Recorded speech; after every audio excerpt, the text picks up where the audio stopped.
Basic concepts of quantum mechanics की series का ये दूसरा लेक्चर है। History of development of quantum mechanics and concept of quantization. यहाँ पे ये मैं आपको बताना चाहूँगी कि क्वांटम मैकेनिक्स जो है ना, वो डिस्कवर हुई है, इसपे शुरू तो हुई है इसकी डिस्कवरी 1900 में, कुछ ऐसे एक्सपेरिमेंट्स हुए थे जहाँ से इसकी इब्तदा हुई है, मगर जो बेसिक कॉन्सेप्ट फॉर्मुलेट हुए हैं ना, वो ये वाला पीरियड है 1922 टू 1927। और इस साल को वो कह रहे हैं कि 1 सेंचुरी हो गई है इसकी इब्तदा को। तो इसका international year of quantum mechanics and technology वो डिक्लेयर किया गया है। और इसमें ये साइंटिस्ट सारे इन्वॉल्व थे और इसके अलावा और भी बहुत थे, मगर ये इनकी एफर्ट्स का नतीजा है। तो कुछ ऐसे एक्सपेरिमेंट्स थे which led to the development of concept of quantization and discovery of quantum mechanics। वो ऐसे था कि कुछ एक्सपेरिमेंट्स किए गए, जो ये 4 सेट्स ऑफ एक्सपेरिमेंट्स हैं, जिनका जवाब नहीं मिल रहा था, साइंटिस्ट एक्सप्लेन नहीं कर पा रहे थे, वहाँ से जो ऑब्जर्वेशन थी, जो उनके रिजल्ट्स आए थे, वो उनको एक्सप्लेन कर पा रहे थे। अब साइंटिस्ट ने तो जवाब ढूँढना होता है, तो वो इनकी एक्सप्लेनेशन और जस्टिफिकेशन का वो ढूँढते-ढूँढते इन मुशाहिदात का साइंटिस्ट ने एक नया फील्ड डिस्कवर कर लिया, दैट वाज़ क्वांटम मैकेनिक्स था। अब ये एक्सपेरिमेंट्स को हम डिस्कस करेंगे डिटेल से, और इसमें सबसे पहले मैं एक साइंटिफिक मेथड की बात करना चाहूँगी। साइंटिफिक मेथड क्या होता है? साइंटिफिक मेथड होता है कि ये, अब देखें, पहले होती है कोई ऑब्जर्वेशन, कोई मुशाहिदा है, कोई एक्सपेरिमेंटल है, मुशाहिदे हैं और एक्सपेरिमेंटल ऑब्जर्वेशंस हैं, या आपके इर्द-गिर्द में कोई ऑब्जर्वेशंस है, एवरीडे लाइफ में नेचुरल फिनोमेनास हैं, वो तो वो हो गया ना कि क्या हो रहा है। फिर उसका जवाब होता है कि भई क्वेश्चन आता है, जवाब नहीं, क्वेश्चन है कि क्यों हो रहा है, तो उसका जवाब ढूँढना होता है। तो सबसे पहला स्टेप तो होता है लिटरेचर सर्वे, यानी पीछे जो भी आप जाके आप देखें कि किसी ने ये काम पहले किया तो नहीं है, किसी ने इसका जवाब ढूँढा तो नहीं, और कई दफ़ा आपको मिल जाता है। बड़ा छोटा-सा एग्ज़ाम्पल है, सोडियम डालें पानी में, आग लग जाती है। अजीब बात है ना, पानी के ऊपर आग लगी हुई है, तो उसका आपने जवाब ढूँढना है। आप ज़रा जाएँ केमिकल रिएक्शंस देखें सोडियम के और वाटर के, तो वहाँ आपको ये मिल जाएगा कि सब सोडियम और वाटर रिएक्ट करते हैं, तो हाइड्रोजन गैस इवॉल्व होती है और हीट निकलती है, तो उस हाइड्रोजन गैस आग पकड़ लेती है, तो बस यहाँ पे कहानी खत्म हो गई। बहरहाल, अगर आपको जवाब ना मिले, तो फिर आपको उसके लिए कोई एक्सप्लेनेशन सोचनी होती है, कोई मफ़रूज़ा होता है, कोई असम्पशन, कोई मॉडल बनाना होता है। अच्छा, वो तो बना के ये चीज़ तो एक्सप्लेन कर दी, मगर फिर वो और चीज़ों पे फिर फिट इन होना चाहिए। तो फिर उसके एक्सपेरिमेंटल टेस्ट होते हैं, फिर सब कुछ होके एक्सपेरिमेंटल एविडेंस आता है, फिर कंक्लूजन पे पहुँचते हैं। जो सबसे पहला सेट ऑफ एक्सपेरिमेंट्स था ना, that was black body radiation experiments, and they were carried out by Max Planck in 1900। और ये सबसे पहले एक्सपेरिमेंट थे जहाँ पे ऐसा सवाल आया, जहाँ पे क्वांटम मैकेनिक्स की एक्सप्लेनेशन की ज़रूरत पड़ी। एक बड़ी सिंपल ऑब्जर्वेशन है कि आप मेटल को हीट करें ना, तो क्या होता है, रेड हो जाती है, फिर येलो होती है, ना रेड है, फिर इस तरह से कलर चेंज, ग्रेजुअल चेंज होता है, फिर येलोइश होती है, फिर white, and then it goes over to be blue, blue violet उस तरफ चली जाती है। अब पहले हम देखें कि ब्लैक बॉडी रेडिएशन एक्सपेरिमेंट, पहले हम देख लेते हैं एक quick recap, what are radiations, electromagnetic radiations, फिर ब्लैक बॉडी की तरफ आते हैं। इलेक्ट्रोमैग्नेटिक वेव्स हैं, ठीक है, ये तो आप पढ़ा ही होगा आप सबने। और इलेक्ट्रोमैग्नेटिक वेव्स जो है, वो ये जो पार्ट है ना उसका, यहाँ से यहाँ तक, तो ये हमें नज़र आता है, this is the visible spectrum. अब ऐसे पहले वेव्स पे आ जाएँ, वेव्स देखिए, ये वेव्स इस तरह से होती हैं, तो वेव की जो कैरेक्टरिस्टिक्स होती है, एक उसकी वेवलेंथ होती है, ये फासला या ये फासला, ट्रफ टू ट्रफ या क्रेस्ट टू क्रेस्ट। तो ये तो होगी वेवलेंथ। एक होती है फ्रीक्वेंसी, फ्रीक्वेंसी होती है number of waves passing through a given point in 1 second. और इन दोनों का रिलेशनशिप क्या है, ये वेवलेंथ है lambda into frequency is equal to c, which is the velocity. Velocity in this case is constant, this is almost 3 × 10⁸ meters per second। तो बस अब ये रिलेशनशिप है और इन दोनों में से एक पता हो तो दूसरा आप पता कर सकते हैं। अब थोड़ा-सा देख लें इनकी वेवलेंथ को। ये देखिए वेवलेंथ कहाँ से शुरू हो रही है, मीटर्स में है ये। 1 किलोमीटर 10⁻³ 1 किलोमीटर हो जाता है। ये देख लें ये तो सेंटीमीटर हो गया और फिर इसी तरह से ये गामा रेज़ छोटी होती जा रही है ना, वेवलेंथ पिकोमीटर, ये आपको नज़र भी आ रहा है, वेवलेंथ छोटी होती जा रही है। जितनी वेवलेंथ छोटी होती है उतनी एनर्जी ज़्यादा होती है। इनवर्स प्रोपोर्शनैलिटी होगी ना। अच्छा फ्रीक्वेंसी देख लें, फ्रीक्वेंसी शुरू कहाँ से हो रही है, तकरीबन ये रेडियो वेव्स की 10⁻⁴ 10,000 और यहाँ आप देखें ये gamma rays highest frequency waves 10⁻20 है। ये इतना फ़र्क है। और ये वाली जो है ना, ये जो हमें नज़र आता है, जो हम परसीव कर सकते हैं, विज़िबल रीजन ये राउंड अबाउट 10⁻14 10⁻13 ये इसके दरमियान होती है। और ये देख लें, ये आप ये देख लें और वेवलेंथ इसकी होती है फ्रॉम 400 टू 700 नैनोमीटर्स, यानी ये रेड की तकरीबन होती है 700 नैनोमीटर्स। इधर आप जाते जाएँ तो ये 400 नैनोमीटर्स पे ये आ जाता है। अच्छा, अब ये तो रेडिएशंस होगी। अब हम दोबारा अब आप ये कलर देखें, ये कलर वो हैं जो विजिबल स्पेक्ट्रम में आ रहे हैं फ्रॉम रेड टू वायलेट। वही मैंने ये आपको बताया था ना 700 टू 400 नैनोमीटर्स। अब चलिए ये ऐसा क्यों है, अब इसका एक जवाब ढूंढना है। अब ब्लैक बॉडी पे आते हैं। ब्लैक बॉडी क्या है? Black body is an ideal body which can absorb all radiations and they can also emit all radiation or all radiation all wavelengths and also emit all wavelengths। यानी आपको जो बहुत आपको कलर चीजें नजर आती है वो क्यों नजर आती है? वो इसलिए आती है कि वो कुछ वेवलेंथ्स को एब्जॉर्ब करता है, बाकियों को इमिट करता है। जो इमिट करता है ना, वो जब आपकी आंखों में आती हैं तो आपको वो कलर नजर आ जाता है, वो वाला। तो अब इसमें ये थ्योरेटिकली ये सारी रेडिएशन सारी वेवलेंथ्स एब्जॉर्ब कर सकता है और सब इमिट भी कर सकता है। अब हम एक्सपेरिमेंट की तरफ आते हैं। अब एक्सपेरिमेंट्स को इस तरह से किए गए कि जो मैक्स प्लैंक ने एक्सपेरिमेंट्स किए, उन्होंने ब्लैक बॉडी को हीट किया। एक सपोजिंग चले एक 5000 केल्विन ले लिया टेम्परेचर, काफी हाई टेम्परेचर है। इसको हीट किया, इसमें से जो रेडिएशन इमिट की, अब वो दो चीजें थी, एक तो उसकी वेवलेंथ या फ्रीक्वेंसी थी। दोनों प्लॉट कर सकते हैं आप, वेवलेंथ भी प्लॉट कर सकते हैं, फ्रीक्वेंसी भी प्लॉट कर सकते हैं। बहरहाल यहाँ वेवलेंथ प्लॉट की गई है इन नैनोमीटर्स और इस तरफ प्लॉट किया amount of radiation energy density, यानी अमाउंट ऑफ रेडिएशन और इंटेंसिटी ऑफ द रेडिएशन की कितनी रेडिएशन निकल रही है। दोबारा इस ग्राफ एक्चुअली बस एक ग्राफ हुआ ना दो वेरिएबल्स के दरमियान। अब इस प्लॉट को आप देखें तो नजर आ रहा है तकरीबन सारी रेडिएशन ही, काफी वाइड रेंज ऑफ रेडिएशंस हैं जो जिनके वेवलेंथ्स हैं जो यहाँ पे एमिट हो रही हैं। मगर सबसे ज्यादा कौन सी है? सबसे ज्यादा तो ये है, कुछ रेड और येलो, बल्कि येलो है, कुछ रेड भी है, ब्लू भी है। तो यहाँ आपको जो कलर नजर आएगा ना, कुछ ऑरेंजिश ऑरेंज सा कलर वो नजर आएगा। कलर वही नजर आएगा ना जो पी डोमिनेंट है रेडिएशन, तो आपको ये कलर नजर आएगा।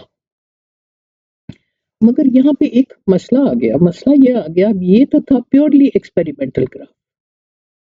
अब उस जमाने में वो जो क्लासिकल फिजिक्स थी उससे एक इक्वेशन डिराइव की गई जिसको कहते हैं रेले जीन्स लॉ। वो हम आगे उसका फॉर्मूला भी देखेंगे। उससे जो थ्योरेटिकल ग्राफ प्लॉट किया गया जो कि होना चाहिए था थ्योरेटिकली, वो ये था। अब ये और ये तो मैच नहीं कर रहे, सवाई एक यहाँ पे एट वेरी लॉन्ग वेवलेंथ और लो एनर्जी और लो फ्रीक्वेंसी, यहाँ थोड़ी सी मैचिंग हो रही है, बाकी तो मैचिंग ही नहीं हो रही है। अब इसका क्या मतलब होता है? इसका मतलब ये होता है कि या तो एक्सपेरिमेंट ठीक नहीं है और या फिर थ्योरी में कोई गड़बड़। थ्योरी के लिए उन्होंने बार बार उसको डिराइव किया इक्वेशन को, वही इक्वेशन थी और लोगों ने भी किया है, तो एक साइंटिस्ट ने किया था। एक्सपेरिमेंट को फिर रिपीट किया जाता है। एक्सपेरिमेंट वैसे भी आपको पता होगा, आप लैब में भी एक्सपेरिमेंट करें तो एक्सपेरिमेंट कम से कम 3 दफा करना होता है, रिप्रोड्यूसिबल रिजल्ट्स होते हैं।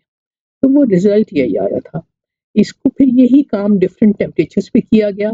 ये उसको भी ज़रा थोड़ा-सा तफ़सील से देख लेते हैं कि जो 5000 का तो हमने पहले किया था ना, कि ये सारी रेडिएशंस एमिट हो रही हैं एट 5000 केल्विन और ये सारी वेवलेंथ्स हैं और ये हाईएस्ट यहाँ पे कुछ येलो ऑरेंज की साइड पे जा रहा है। 6000 पे क्या हो रहा है? 6000 पे भी एमिट तो सारी रेडिएशंस हो रही हैं, सारी वेवलेंथ की रेडिएशंस हो रही हैं, मगर ये जो मैक्सिमम हो रही है ना, जो सबसे ज़्यादा इंटेंसिटी है जिसकी, वो ये है, ब्लू, वायलेट ये 7000 पे तो ये बिल्कुल वायलेट की तरफ आ गया है। ये कलर नज़र आएगा।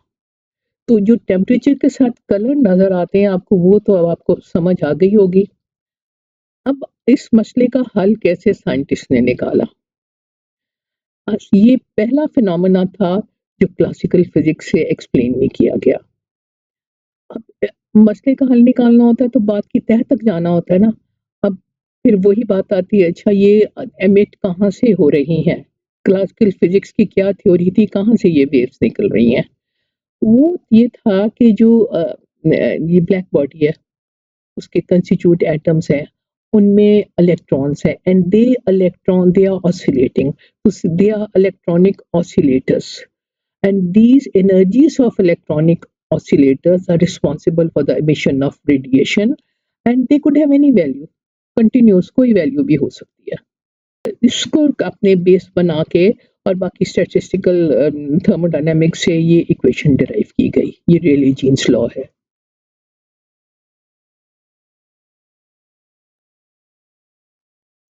अब रेले जीन्स लॉ तो एक्सप्लेन नहीं कर रहा था एक्सपेरिमेंट रिजल्ट्स को, प्लैंक ने वहां पे एक एजम्पशन की। उन्होंने कहा कि जो एनर्जीज ऑफ इलेक्ट्रॉनिक ऑसिलेटर हैं which are responsible for the radiation could not have any value, यानी कि कोई भी कंटिन्यूअस वैल्यू हो जाएगी, उसकी जो क्वांटाइज्ड है, उसकी जो एनर्जी है ऑसिलेटर की वो क्वांटाइज्ड है and that is equal to n h nu. अब nu is the frequency of the oscillator. अगर आप याद करें जो प्लैंक्स कांस्टेंट था, उन्होंने कहा कि नहीं, ये energy of the oscillator is quantized और ये NH2 है, यानी energy of the oscillator is proportional to the frequency और जब इक्वल करते हैं तो कोई कांस्टेंट आ जाता है, ये प्रोपोर्शनलिटी कांस्टेंट्स है। n was equal to 1 2 3 and h was a constant. इसको बेस बना के प्लैंक ने वही इक्वेशन दोबारा डिराइव की और वो उनके रिजल्ट सब ये आ गए। इस रिजल्ट को जब उन्होंने प्लॉट किया तो अब ये देखें कि क्या रिजल्ट आता है। ये भी अब थ्योरेटिकल है। ये जो नई इक्वेशन डिराइव की गई है ना, ये इस तरह से ये प्लॉट की, तो ये तो वैसा ही ग्राफ आ गया कि जैसा कि एक्सपेरिमेंटल में आता है। और ये प्लैंक का थ्योरेटिकल था, ये रेले जीन का थ्योरेटिकल था और ये वाला जो है ये एक्सपेरिमेंटल के साथ मैच कर रहा है। तो इसका मतलब ये हुआ कि प्लैंक की जो असम्पशन थी, मे बी इम्कान है कि वो ठीक हो सकती है। और असम्पशन क्या थी, वही जो मैंने अभी आपको अभी बताई है, ये वाली असम्पशन थी, energy of the oscillator is quantized और ये पहली दफा था कि कॉन्सेप्ट ऑफ क्वांटाइजेशन इंट्रोड्यूस किया गया। अब एक और यहाँ पे सवाल आता है कि जब ये प्लॉट किया है, ग्राफ बनाया है, फ्रीक्वेंसी तो चले आप मुहैया कर ली, उससे ये एनर्जी डेंसिटी तो उससे ये निकाली थी ना, ये एनर्जी डेंसिटी की इक्वेशन है। तो एच की वैल्यू क्या लगाई थी? फ्रीक्वेंसी तो ठीक है, मुहैया हो गई, सी वेलोसिटी ऑफ लाइट है, टेम्परेचर पता है, ठीक। एच की वैल्यू क्या लगाई थी? एच को उन्होंने एक एडजस्टेबल पैरामीटर रखा, इस तरह की वैल्यू ली कि जो ये ग्राफ रिप्रोड्यूस कर दे। इस बात पे लोगों को बहुत एतराज़ था, उन्होंने कहा कि नहीं, ये तो तुक्का है और कर्व फिटिंग की है, it is just a mathematical artifact और ये एच की वैल्यू ये। और उस वक़्त इनके पास और कोई प्रूफ नहीं था कि this is true and this was in 1900 में। और उसके बाद कुछ एक्सपेरिमेंट्स ऐसे हुए हैं जहाँ यही असम्पशन इस्तेमाल करके एक्सपेरिमेंटल रिजल्ट्स को एक्सप्लेन किया गया है और अब तो एच यूनिवर्सल कांस्टेंट है, उसका एविडेंस वहां से आया। Second set of experiments which led to the discovery of quantum mechanics was the investigation of photoelectric effect. What is photoelectric effect? क्या होता है फोटोइलेक्ट्रिक इफ़ेक्ट? ये जब मेटल सरफेस पे लाइट आती है तो then electrons are emitted, that is the emission of electrons from the metal surface when light falls on it is called photoelectric effect. But this phenomena was observed by Hertz in 1886, but then it could not be explained, and it was explained by Einstein in 1905. अब ये देख लें 20 साल के बाद ये इसकी explanation इनको मिली है। इलेक्ट्रॉन्स अब निकल रहे हैं, अब ये देखिए इलेक्ट्रॉन्स निकल रहे हैं, आपको कैसे पता चलेगा इलेक्ट्रॉन्स निकल रहे हैं? नज़र तो नहीं आते इलेक्ट्रॉन्स, तो इसका बड़ा एक सिंपल डिटेक्टर है। ये 2 मेटालिक प्लेट्स हैं connected by a wire and then an ammeter in between. जहाँ पे लाइट पड़ेगी electron would be emitted. This metallic plates की kinetic energy है. This would be captured by this plate and then travel through the wire and the ammeter would give a reading. जितना भी current होगा वो उसकी आपको reading मिल जाएगी। कोई बल्ब लगा दें तो वो जल पड़ेगा।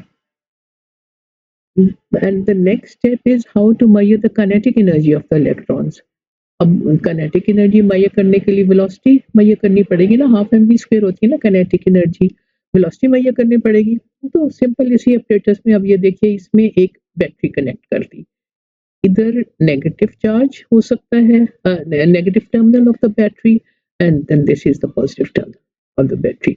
Now when light falls on it, electrons are emitted, they travel towards this plate.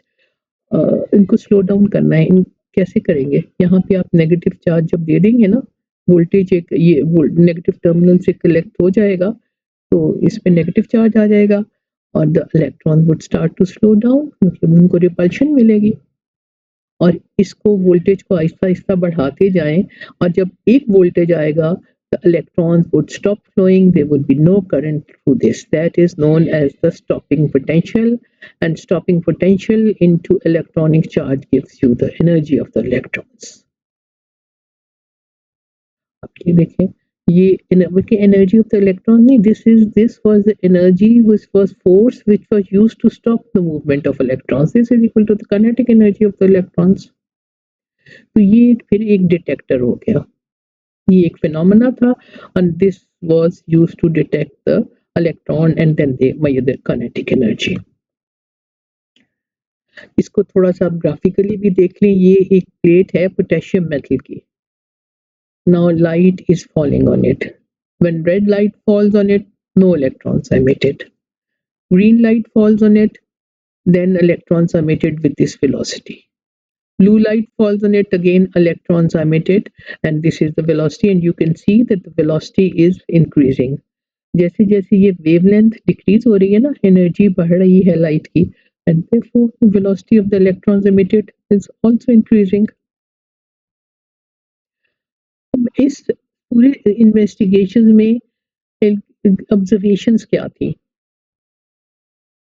आप ये देखें, एक तो ये ऑब्जर्वेशन थी the electron were emitted immediately, foreign electrons निकल आए थे जैसे ही लाइट पड़ी है मेटल पे, there was no time lag. And the kinetic energy of the electrons emitted was proportional to the frequency of the light falling on it. Classical physics में ये नहीं था। क्लासिकल फिजिक्स कह रही थी the kinetic energy of the emitted electrons should be proportional to the intensity of the incident radiation, यानी आप कितनी लाइट उस पे डाल रहे हैं। ये नहीं, ये ऑब्जर्वेशन नहीं थी। इंटेंसिटी से कोई रिलेशन नहीं था, यानी आप वायलेट लाइट डालेंगे, बहुत वीक लाइट भी डालें, electrons would be emitted with the same velocity. कुछ और ऑब्जर्वेशंस थी, वो थी कि below certain critical frequency no light can emit electron. For example जो रेड लाइट थी वो जब पोटेशियम मेटल पे डाल रहे थे तो इलेक्ट्रॉन्स नहीं उसमें से इजेक्ट हो रहे थे, जितनी मर्जी रेड लाइट कर दे। यानी अब ये ऑब्जर्वेशंस हो गई, एक ये हो गई, then kinetic energy of the electrons emitted is proportional to the frequency of the incident radiation and number of electrons emitted would be proportional to the intensity of light. जितनी लाइट ज्यादा डालेंगे उतने ज्यादा नंबर ऑफ इलेक्ट्रॉन ज्यादा होंगे, उतने ज्यादा electrons निकलेंगे। अब दोबारा से जरा इसको आके देखें analytically.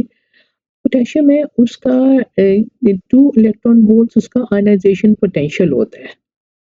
That is the electrons in the potassium metal, they are bound electrons, they are not free electrons, they are attracted towards the nucleus। अब उसको निकालना है वहां से तो कुछ उसको तो कुछ एनर्जी चली जाए चाहिए होगी ना उसको। तो अब यहाँ से आप जरा देखें, ये है रेड लाइट की वेवलेंथ इतनी है, ये एनर्जी है। अब ये तो यहाँ से इलेक्ट्रॉन ही नहीं निकल पाएगा तो वेलोसिटी कहाँ से होगी, काइनेटिक एनर्जी कहाँ से आएगी, तो एनर्जी बहुत कम है। ग्रीन लाइट की देखिए 2.25 इलेक्ट्रॉन वोल्ट्स है और 2 इलेक्ट्रॉन वोल्ट्स तो इलेक्ट्रॉन को इसमें से रिमूव करने के लिए and 10.25 electron volts they imparts kinetic energy to the electron and this is the velocity। फिर यहाँ भी देख लें 3.1 इलेक्ट्रॉन वोल्ट्स एनर्जी है, 2 तो इधर लग गए ना, 1.1 इलेक्ट्रॉन वोल्ट बचे और इसकी ये वेलोसिटी है और ये देख लें वेलोसिटी इसकी ज़्यादा है इससे।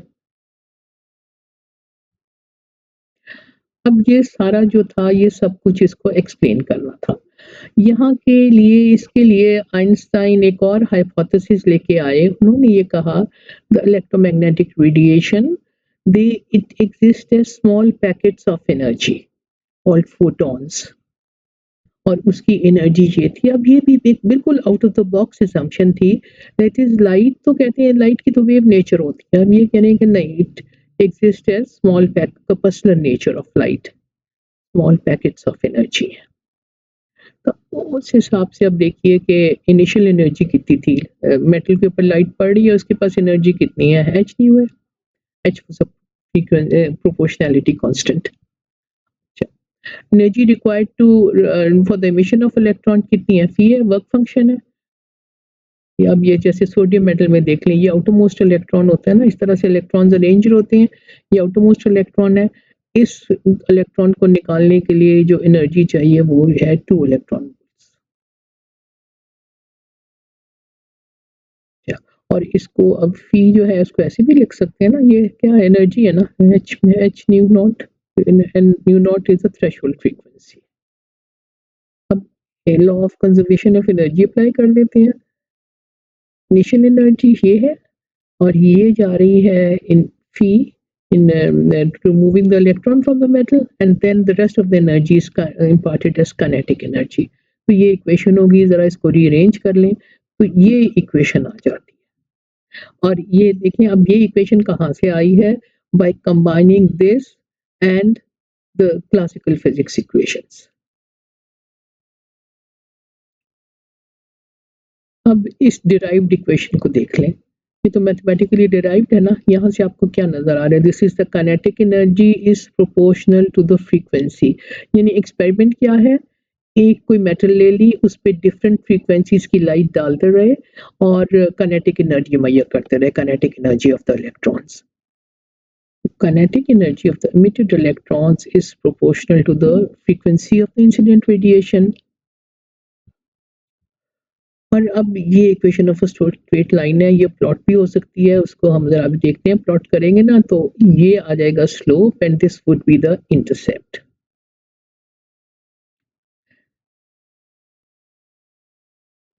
अब ये आप एक ग्राफ देख लें, ये ना equation of straight line y is equal to mx plus cy, तो ये हो गया kinetic energy of the electron. x पे क्या प्लॉट किया, फ्रीक्वेंसी प्लॉट की और ये 10⁻14 हर्ट्ज में आ रहा है, ये विजिबल लाइट है। यूवी लाइट भी हो सकती है, वो भी इलेक्ट्रॉन्स एमिट कर देगी, आईआर में भी ना करे, वो ज़रा लोअर एनर्जी हो जाती है। बहरहाल जब ये प्लॉट बनाया गया तो अब आप देखेंगे एक स्ट्रेट लाइन आ गई एज एक्सपेक्टेड। इसका जो स्लोप है that gives you the value of H. Slope कैसे निकालते हैं, 2 पॉइंट्स ले लेते हैं और ऐसे उसका एक्स और वाई और D Y over D X slope होता है। और ये वाला जो एंगल होता है ना थीटा, इसका मैयर करके tan theta, that is the slope. Slope आपने निकाल लिया। The other thing that can be calculated is the intercept, that is h nu naught। यहाँ पे देखें जब काइनेटिक एनर्जी जीरो हो जाएगी यहाँ पर तो ये जो है ये h nu naught हो जाएगा ना, यहाँ पे ये जो है kinetic energy is zero, h nu is equal to h nu naught और this is nu naught gives you the h, अगर पता है आपसे डिवाइड करें, this gives you the threshold frequency. Threshold frequency ये है 4.39 into 10 raised to 14 hertz 683 nanometres. अब एक और इंटरेस्टिंग चीज़ मैं आपको बताऊँ कि ये इस मेथड को यूज़ करते रहे हैं to find the work function of metals. अब तो बहुत तरीके आ गए हैं इसको मुहैया करने के वर्क फंक्शन ऑफ मेटल, मगर जब ये डिस्कवर हुई थी इक्वेशन इस वक़्त उसको इसके लिए भी यूज़ करते रहे हैं। डिफरेंट मेटल्स के साथ ये डिफरेंट फ्रीक्वेंसीज़ की लाइट डाल के और उनका फिर वर्क फंक्शन कैलकुलेट कर लिया गया।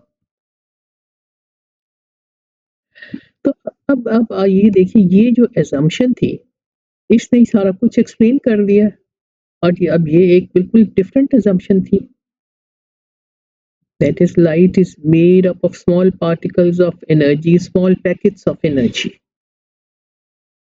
फोटॉन्स, अब तो फोटॉन्स पे बहुत काम हो रहा है, अब तो फोटॉन्स बहुत ऑब्जर्व भी कर रहे हैं और बहुत नई-नई चीज़ें उसमें आ रही हैं। बहरहाल ये तो अब इतनी पुरानी बात हो गई है और यहाँ से जो एच की वैल्यू निकली वो ये थी, प्रोपोर्शनैलिटी कांस्टेंट की। अब ये देखें ये कर्व फिटिंग नहीं की है, ये सीधी वो ग्राफ में से आई है ये वैल्यू 6.626 into 10⁻⁻34 और मैक्स प्लैंक की ये थी। अब इनमें तो बहुत फ़र्क नहीं है, इन दोनों में परसेंटेज एरर निकालने बहुत कम परसेंटेज एरर आता है। और अब ये जो एच है ना इसका मतलब ये हुआ कि ये यहाँ पे तो वो कह रहे थे ना मैक्स प्लैंक को कह रहे थे कि ये एक फिटिंग की है, तुक्का लगाया है, it's just a mathematical artifact. यहाँ पे ये एक्चुअली ग्राफ में से ये वैल्यू आई है, एक्सपेरिमेंटल डाटा में से आई है। so that assumption and everything is explained using this value. Everything is explained to two sets of experiments. अब जब सब कुछ एक्सप्लेन हो रहा है तो फिर अब ये ठीक ही हो सकती है ना, और ये अब बिल्कुल एक यूनिवर्सल कांस्टेंट हो गया इन quantum mechanics and it defines the scale of the quantum mechanics. ये जो एच है ना प्लैंक्स कांस्टेंट कहते हैं इसे। अब हम इस लेक्चर के तीसरे हिस्से पे आते हैं, that is the measurement of specific heat capacities of solid state crystals and their variation with temperature. ये काम आइंस्टाइन ने 1907 में किया था और उन्होंने किया ये था कि molar heat capacities of different crystals मुहैया करके एट डिफरेंट टेम्परेचर्स और उनको प्लॉट किया। मोलर हीट कैपेसिटी क्या होती है? किसी चीज़ को आप हीट करें तो उसका टेम्परेचर राइज होता है ना, बस उसको ज़रा क्वांटिफाई कर लिया गया। It is the amount of heat required to raise the temperature of 1 mole of the substance through 1 degree centigrade. अब क्लासिकल फिजिक्स में ये था कि ये जो है ये एक कांस्टेंट एक चीज़ है, it does not depend upon temperature और ये 3R के बराबर है। ये 3R ये है R ये है 2314 जूल्स पर केल्विन पर मॉलिक्यूल।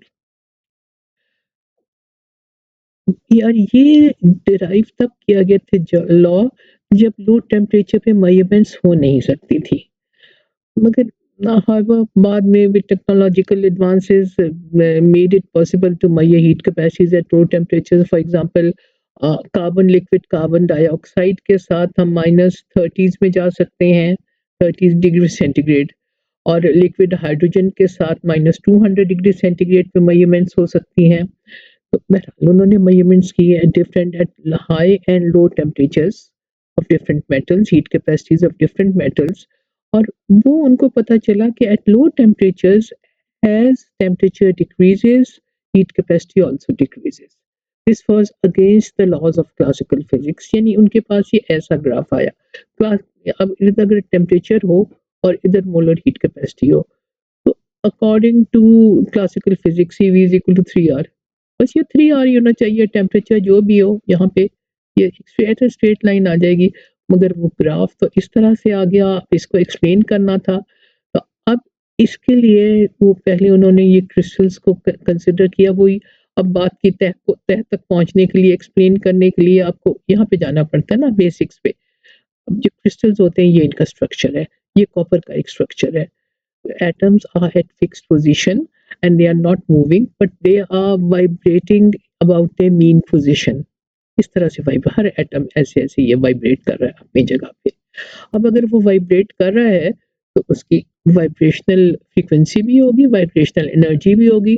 तो वो assumption ये थी कि ये वाइब्रेशनल एनर्जी है this is equal to NH mu, यानी ये वही पिछली जो 2 सेट्स ऑफ एक्सपेरिमेंट्स में इक्वेशन यूज करते आ रहे हैं ना, वही इक्वेशन यहाँ पे यूज कर ली, but the energy in this case it was the vibrational energy.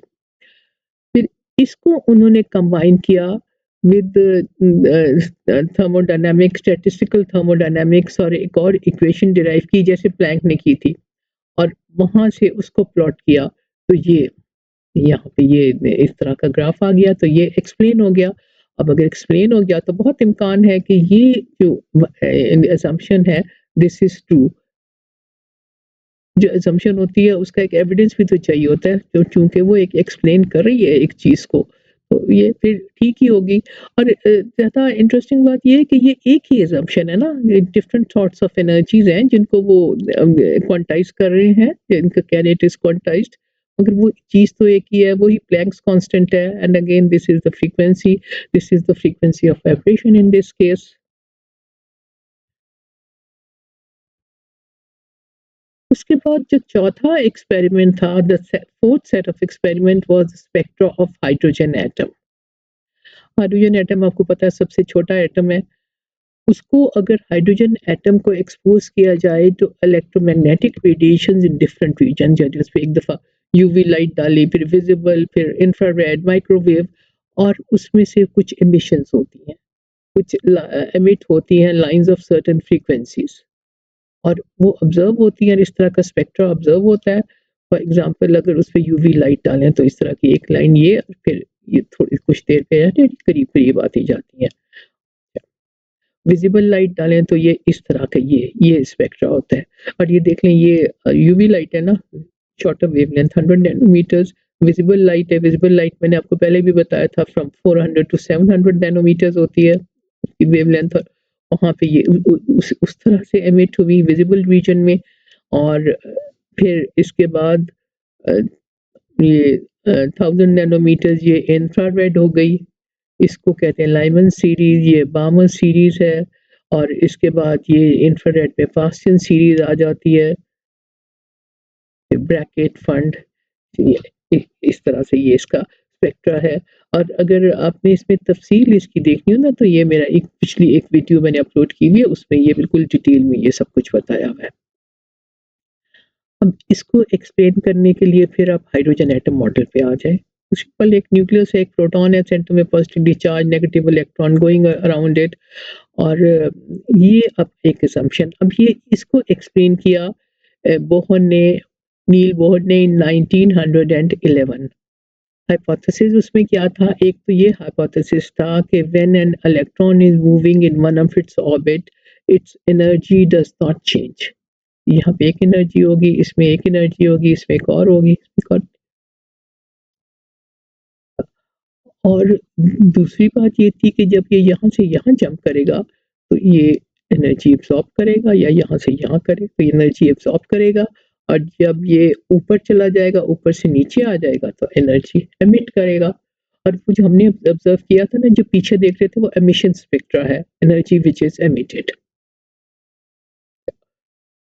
अब ए एक और असम्पशन थी कि angular momentum of this electron is quantized. Angular momentum ये होता है एमवीआर, और this was equal to assumed to be NH cut. अब ये फिर एक असम्पशन थी, यानी यहाँ पे एच कट होगा एंगुलर मोमेंटम, यहाँ 2h कट होगा, 3h cut, 4h cut and so on.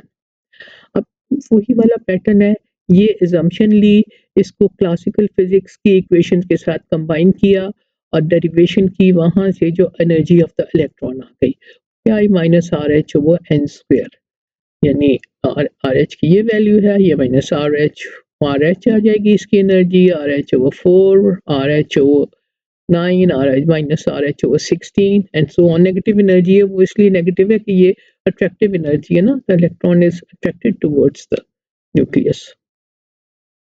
Radius पे आ गया, रेडियस पे क्वांटाइज था 52.9 एन स्क्वायर पिकोमीटर्स। पिकोमीटर ये होता है 10 raise to -12, 10 to the -12 metre, 1 trillionth of a metre. 52.9 होगा, 52 9 पॉइंट वो 4, 59.9 इंटू 4 इंटू 9 इंटू 16। या वैसे ये इसकी स्केल में बना नहीं हुआ, ये जो है ना, जैसे ये रेडियस जिस तरह से बढ़ रहा है। और बहरहाल वैसे भी ये 3 डायमेंशनल है, ये 2 डायमेंशनल नहीं होता, ये सर्कल नहीं होते, ये सरफेस होते हैं। और इस पे चूँकि इस पे काम होता रहा था स्पेक्ट्रा से तकरीबन 1896, 1897 से और कुछ इक्वेशंस एम्पिरिकल इक्वेशंस भी सजेस्ट बामर नेरुडबर्ग ने जो कि स्पेक्ट्रा को एक्सप्लेन करती थी एम्पिरिकल फार्मूलाज भी एक उन्होंने सजेस्ट किए थे।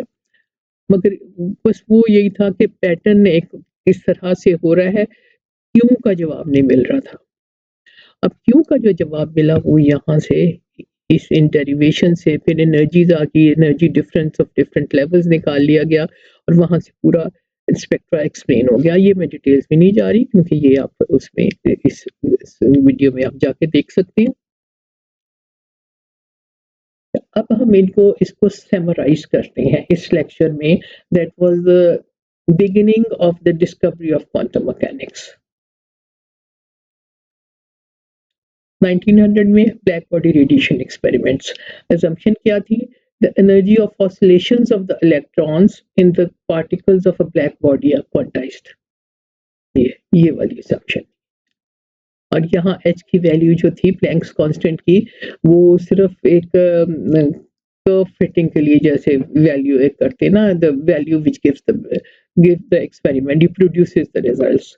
और इस यहाँ पे इनको साइंटिस्ट को इस पे एक डाउट था कि मैथमेटिकल आर्टिफैक्ट कह रहे थे।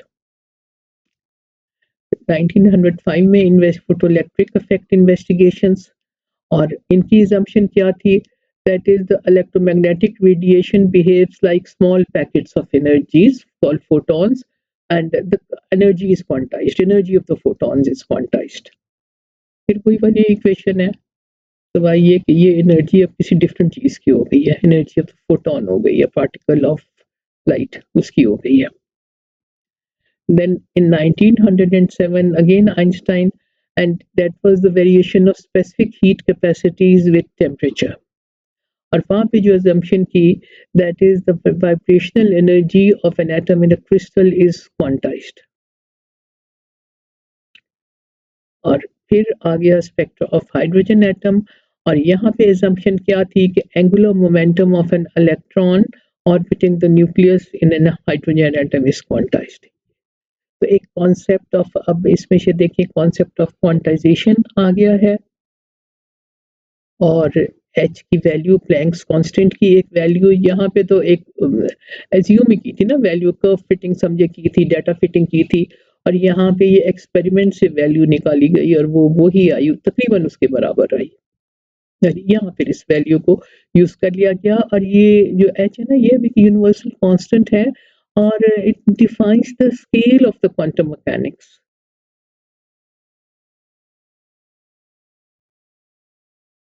Now, this was the beginning of the unending story of the discovery of quantum mechanics. Interesting अब patterns देखें इसमें एक कि ये 4 set of experiments थे और उसमें किया क्या गया, एक assumption, तीन में तो वही assumption repeat हुई है ना, assumption and then combining with the laws of classical physics and then explaining the unexplained results। और बाकी जो मैंने ये कहा कि अनएंडिंग स्टोरी वो ऐसे है कि ये तो आपने अलिफ लैला की हज़ार दास्तान का तो सुना होगा ना, कि वो एक हर रात को एक नई कहानी सुनानी होती थी कि जो पहले से ज़्यादा पुरस्कार और दिलचस्प हो।